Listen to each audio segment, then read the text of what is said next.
Quero frisar no ponto em que Jesus nos alerta sobre orar e vigiar. Ele fala sobre olhar, estar vigilante e estar em oração. Não existe uma pessoa vigilante que não ora. A vigilância é um atributo daquele que vive uma vida de oração. Então não vem dizer que você é um crente ou um irmão, uma pessoa vigilante, mas você não ora, ou seja, não tem uma vida de oração. Não existe essa pessoa dentro do espectro do reino de Deus. Então, se você é vigilante, é porque você tem uma vida de oração. Mas nem todo mundo tem uma vida de oração e é vigilante. Estão entendendo o que eu estou falando? Então, isso não é uma regra, não é uma promessa. Então, eu oro e já automaticamente sou uma pessoa vigilante. Se for assim, Jesus não tinha alertado para que nós orássemos de fato, viver uma vida de oração. É a arma do cristão. A oração é a arma que nós temos para lutar contra os inimigos, mas não adianta só orar, porque tem muita gente que ora muito, mas não vigia. E aí a sua oração não tem eficácia, não produz, porque não vigia. E isso Jesus nos fala porque nós temos no mundo espiritual há uma luta travada contra nós. É mais fácil acreditar que não existe isso. Inclusive, é uma das principais estratégias do diabo, é convencer o homem que ele não existe. Porque aí fica mais fácil de trabalhar na sordina, nas suas estratégias. Então, há uma luta contra nossas vidas, contra a minha vida espiritual, contra a sua vida. Há uma luta contra o seu casamento, contra a sua família. Há uma luta contra os seus relacionamentos. Há uma luta contra você mesmo, de se manter fiel para com Deus, fiel para com seus amigos. Então há uma necessidade muito grande de nós estarmos vigilantes em todos os tempos, em todo o nosso tempo. Por isso a palavra do Senhor nos ensina que nós devemos orar, e orar sem cessar. Existe um inimigo que está ao derredor, rugindo como um leão, buscando uma brecha. E eu gosto muito de assistir no mundo animal os leões, as leoas e o guepardo, que é um gato, um felino mais rápido do mundo. Ele corre, atinge uma velocidade de 104 km por hora. Não tem como correr desse animal, isso. Se subir numa árvore, ele te pega. Se você correr no meio do pasto, do deserto, né, não tem chance. Se entrar na água, nada melhor do que qualquer um de nós. Não tem saída.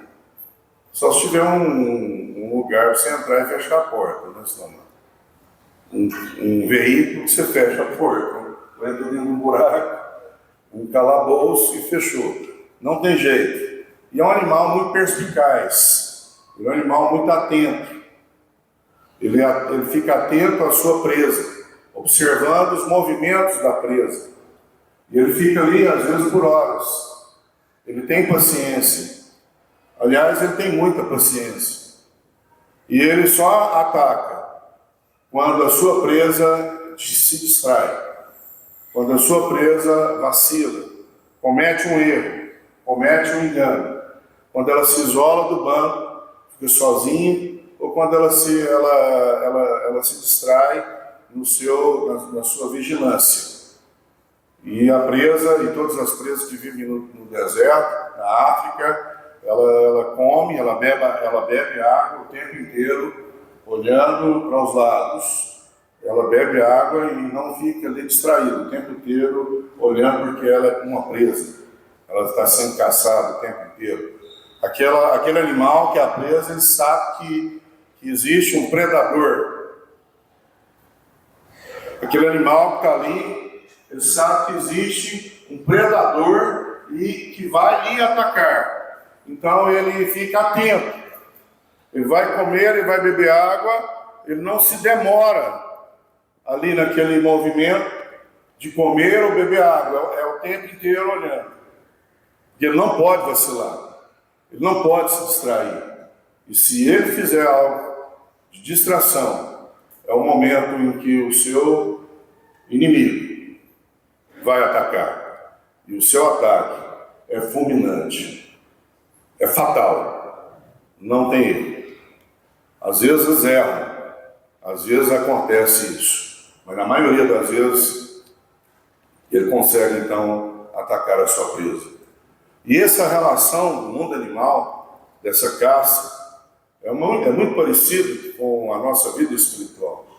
Nós temos uma vida espiritual e há um inimigo que luta contra nós, buscando um vacilo, uma brecha, um momento em que nós vacilamos, deixamos de vigiar, deixamos de observar. A oração, ela é um instrumento do crente que faz com que, através da oração, ele aprenda a esperar. Esperei no Senhor com paciência. Amém? Então, aquele que é precipitado nas suas ações, aquele que é precipitado no falar, no agir, precipitado em agir, precipitado em tomar decisões, pode muitas vezes errar e pode muitas vezes trazer prejuízo para a sua vida. E às vezes prejuízos fatais, às vezes prejuízos irreparáveis. Então a necessidade da oração. A oração nos ensina a esperar. A oração nos ensina a ter paciência. A oração é uma ferramenta que nós temos que utilizar para o Senhor controlar a nossa ansiedade, controlar a nossa fúria, a nossa vontade das coisas. E esperar é algo que o crente precisa aprender. Ele precisa aprender bem no início da sua conversão. Aquele que espera no Senhor, a palavra do Senhor diz que aqueles que esperam no Senhor renovarão as suas forças. Então ele está mais forte. Mais forte para quê? Para que eu preciso me fortalecer? Por que um crente precisa ficar forte? Ele precisa ficar forte para ter músculos? Ele precisa comer muito para aguentar o dia do trabalho? Não, ele precisa estar forte espiritualmente para vencer o seu inimigo que luta contra a sua vida e que quer te destruir e que quer te matar espiritualmente. Então nós aprendemos desde o início, principalmente no início da nossa vida cristã, quando nós somos jovens e as ofertas do mundo estão aí. O inimigo, ele é algo que atrai.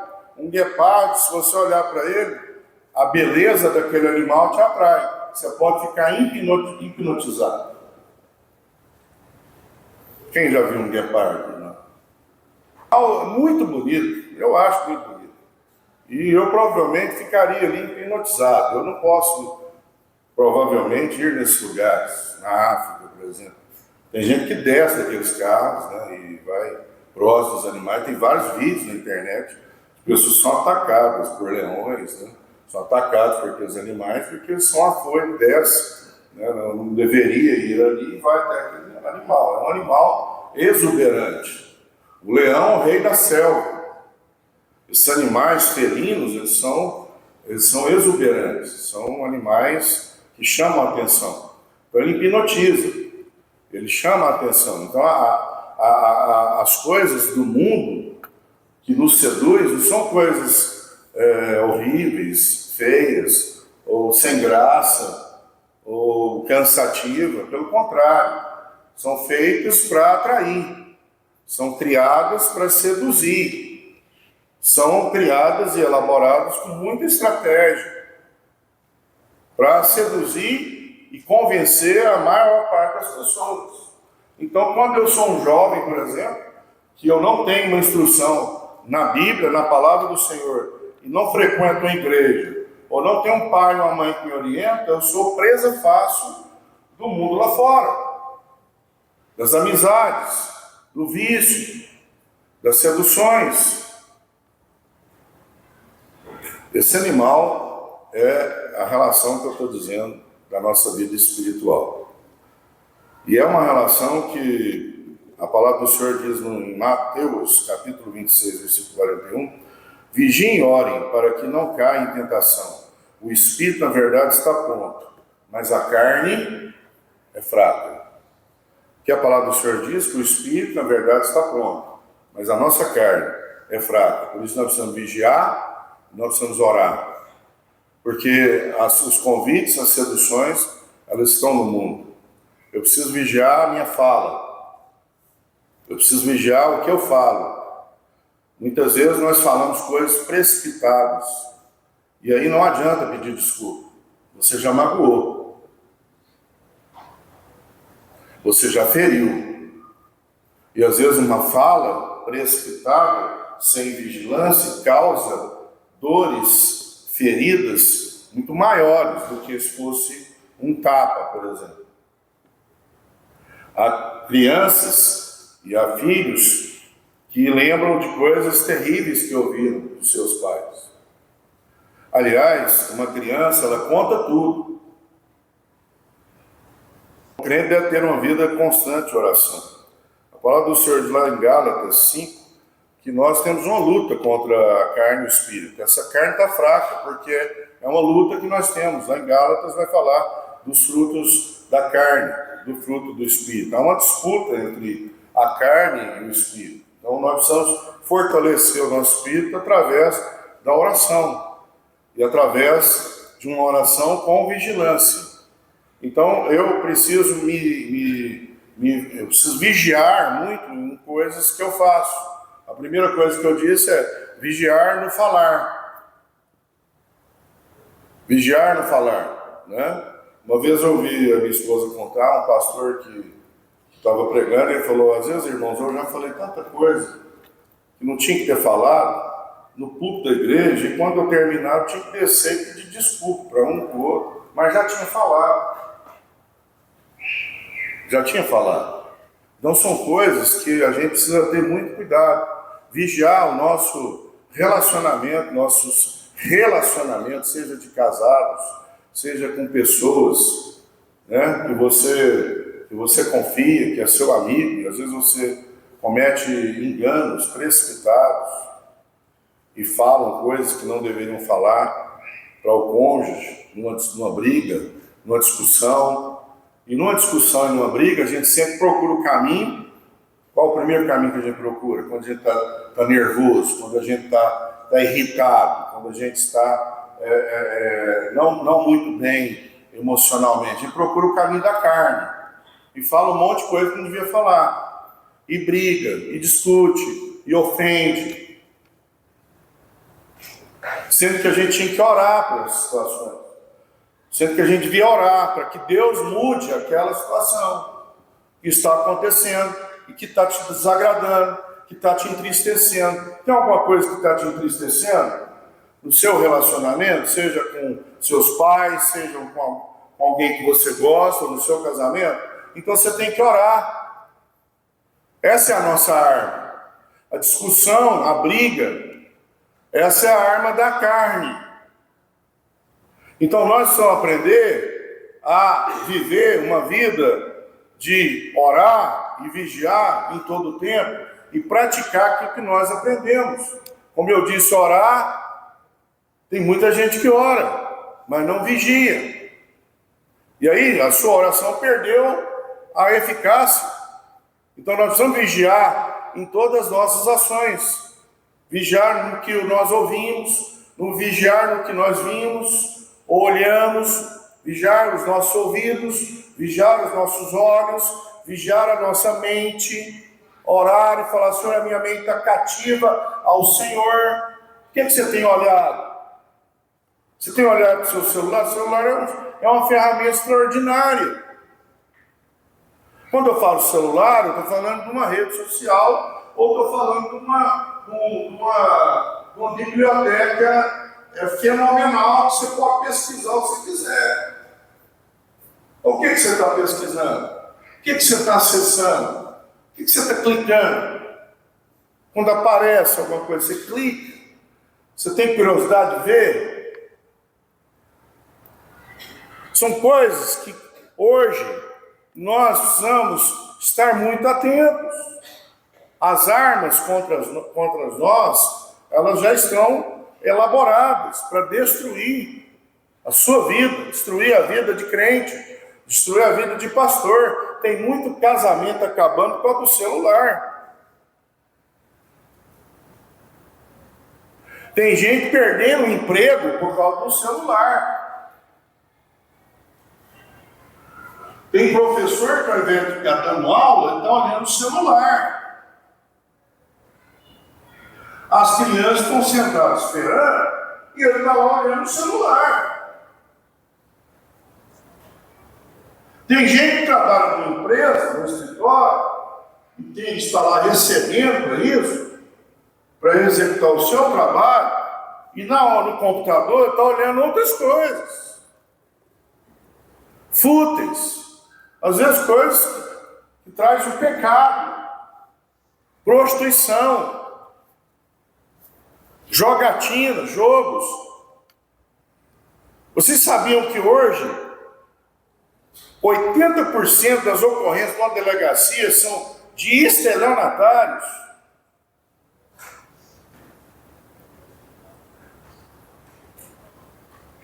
Não estão tendo ocorrências assim, a roubar um carro, uma moto, não é de Goiás, isso é do Brasil, mas eu acho que é geral. Não, estão preferindo, ao invés de roubar uma moto, te roubar pela internet, pelo celular.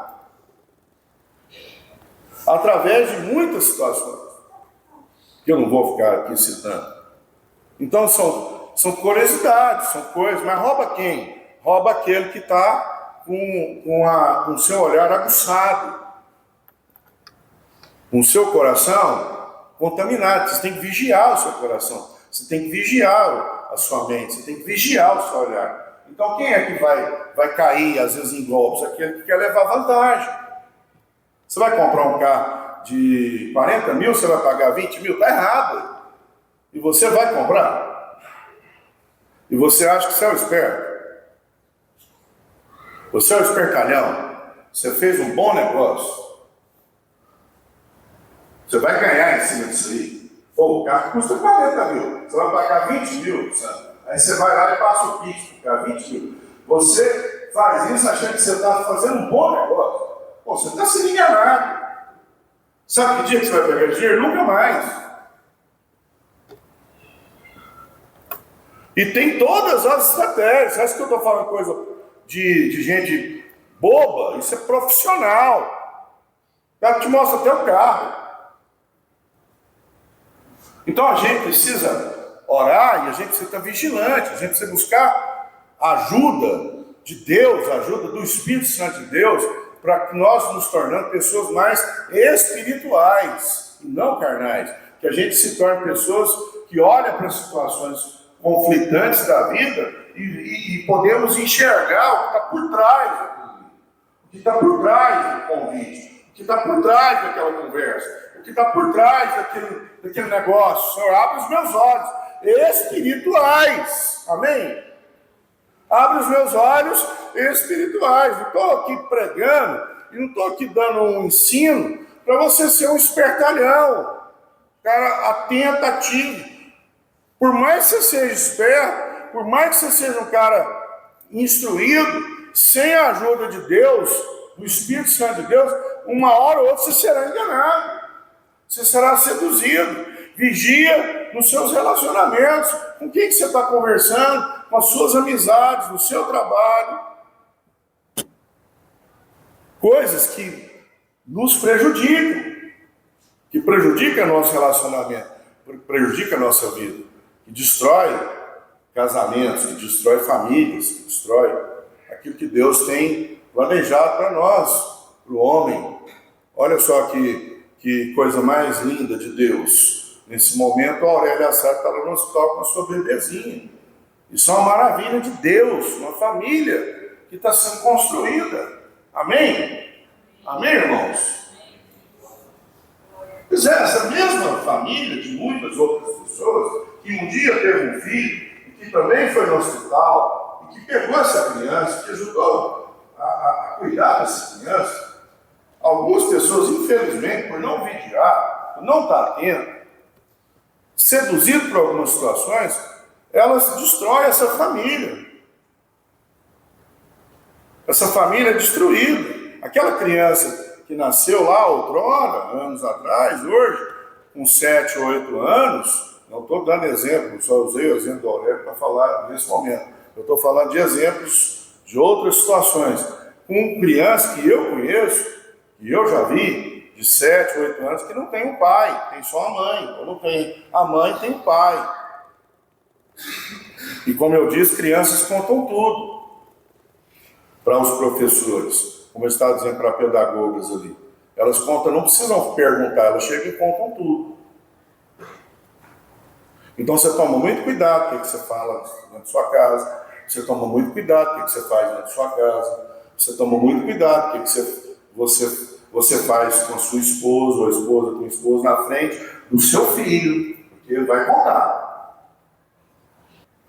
Por isso que a palavra do Senhor diz que sobre as virgens que não vigiavam, o azeite, e saiu para comprar o azeite, na hora que o noivo vinha, na hora que o noivo chegou e as portas fecharam.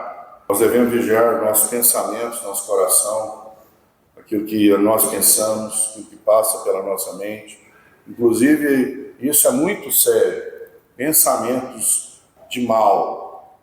O Senhor tem para nós projetos, planos, sonhos, não coisas ruins, mas muitas vezes nós temos pensamentos ruins. Quem já teve pensamento ruim aqui? Pensamento que não é de Deus. Quem já teve isso? Não vou ficar classificando aqui pensamentos, mas muitas vezes passa pela nossa mente, pelo nosso coração. E às vezes pensamentos, principalmente em jovens, pensamentos de morte, pensamentos de suicida. Ah, pastor, mas não pode falar isso não, eu tenho que falar. Eu tenho que falar. Eu tenho que falar. Porque às vezes a gente não fala e não trata assuntos, e depois você fica sabendo de coisas ou de pessoas que você tinha contato, que você teve a oportunidade de falar, que estava com você, e você sentiu algo, não para destruir aquela pessoa, mas algo que vai edificar aquela pessoa. Porque tem gente que não precisa de uma palavra para destruir, você já está quase destruindo, você vai lá e acaba de matar ele. Não é isso. É algo que você fala e traz alguma esperança de vida, de uma esperança daquilo que ele está passando. Mas Deus falou com você, Deus te mostrou, você não falou nada. Você não falou nada. Eu às vezes paro a aula, por causa de aluno. E eu faço isso em qualquer lugar. Lá no IP, então, eu faço com toda liberdade, que é uma escola confessional. Mas se eu estiver numa escola da prefeitura, do estado, eu ver que um rapaz, uma moça não está bem, e a gente vê. Ah, mas como que você vê, professor? Vê pelos olhos. Você que convive com as pessoas, você conhece.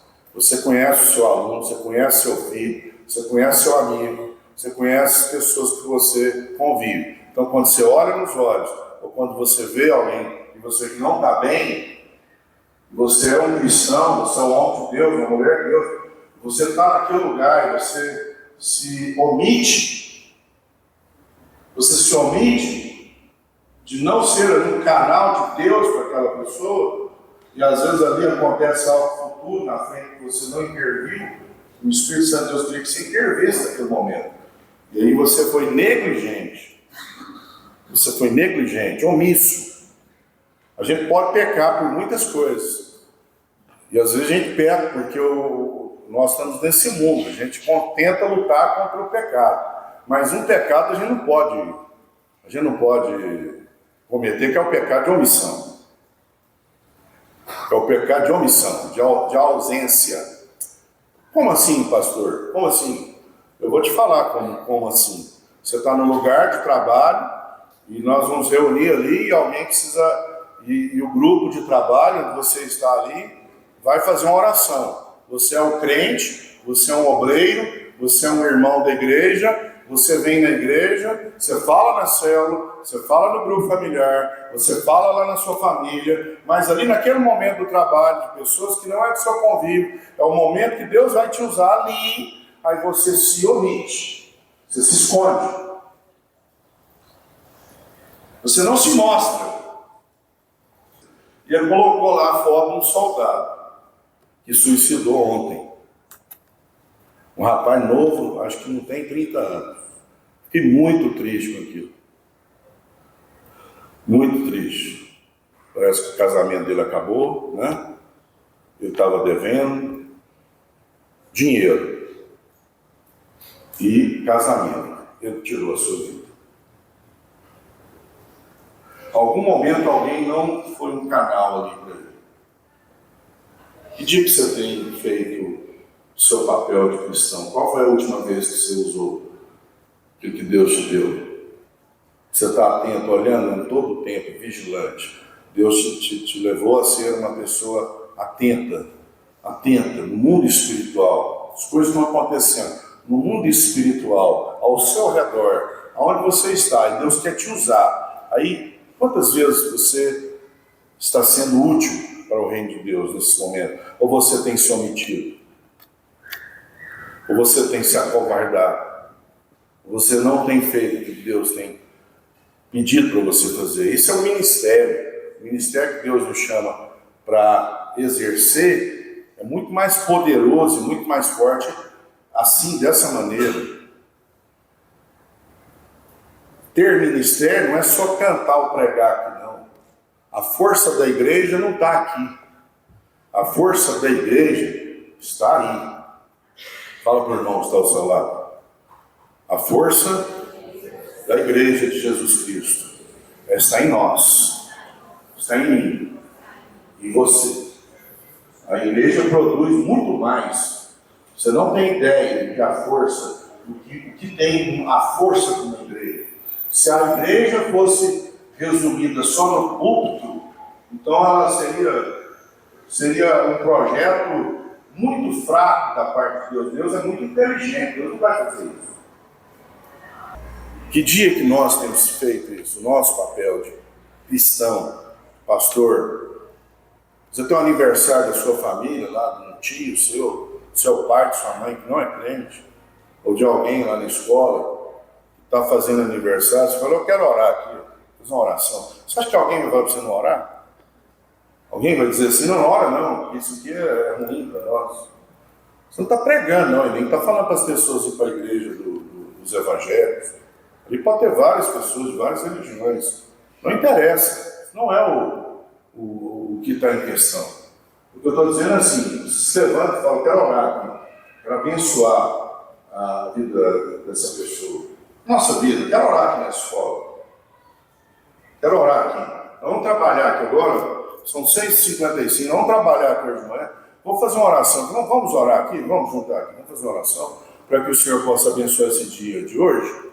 Amém? Vamos orar? Você acha que alguém vai falar não?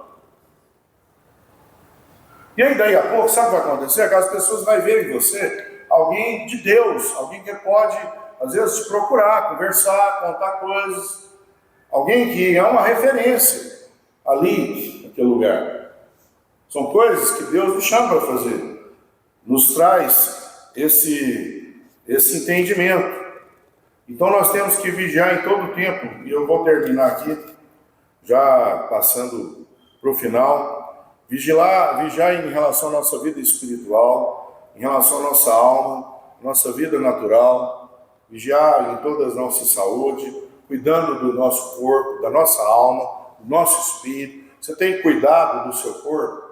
Ou você tem cuidado só da sua alma? Você tem preocupado só com a sua alma, com as suas emoções? Ou você tem preocupado só com o seu espiritual? Ou você tem preocupado só com o seu corpo? Nós vivemos num mundo hoje onde o corpo ele é cultuado, um Deus da vida da pessoa, é o corpo. Para isso ele levanta 5 horas da manhã, para isso ele corre 20 quilômetros, para isso ele anda 300 quilômetros, não sei de quê, para isso ele faz tudo por causa do corpo.